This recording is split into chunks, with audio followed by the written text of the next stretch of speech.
Saudi हुकूमत ने इजाज़त दी उन बीवियों के लिए जिनको मेंसेस आ जाएं और वो मक्के में पहुंचते ही अपना उम्रा नहीं कर सकीं, तो सुन्नत से साबित है कि ऐसी ख़वातीन मेंसेस से पाक होने के बाद मस्जिद आयशा से जाकर एहराम बांध कर वापस आकर उम्रा कर सकती हैं। अब उनकी मजबूरी है, अब वो एक एक औरत को चेक तो नहीं कर सकते। उन्होंने इजाज़त इन लोगों को दी थी और अब मर्द हज़रात भी जा रहे हैं तड़ातड़। और ये कितने उम्र कर रहे हैं, माशाअल्लाह।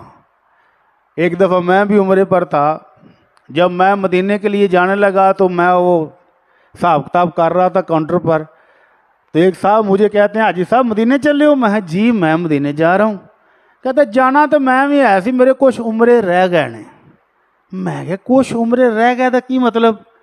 कहता जी मैं कोई 20 को कर लेने ते 18 को वाली रहिंदे ने।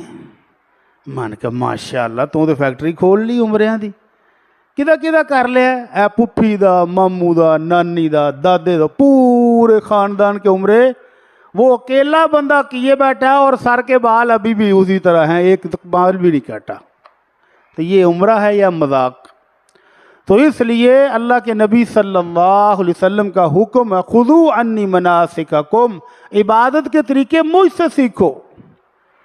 तो अल्लाह के नबी सल्लल्लाहु अलैहि वसल्लम जब मदीना मुनव्वरा तशरीफ़ ले गए हैं तो 10 साल की ज़िंदगी में आपने 4 उम्रे किए हैं।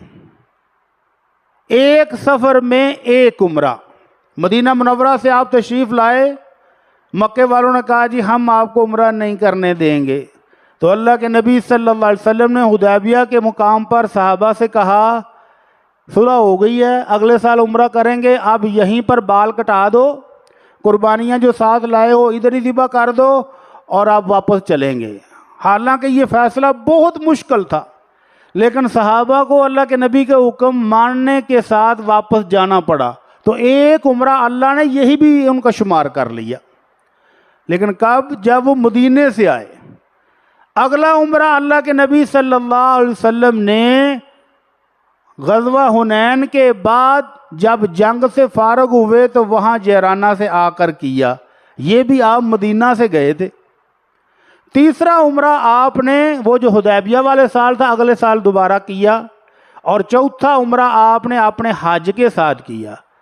तो आप मक्का मुकरमा में होते हैं और आप मस्जिद आयशा से, जराना से, ताइफ से जाकर बार बार उम्रे नहीं करते। अब उधर क्या बयान किया जाता है?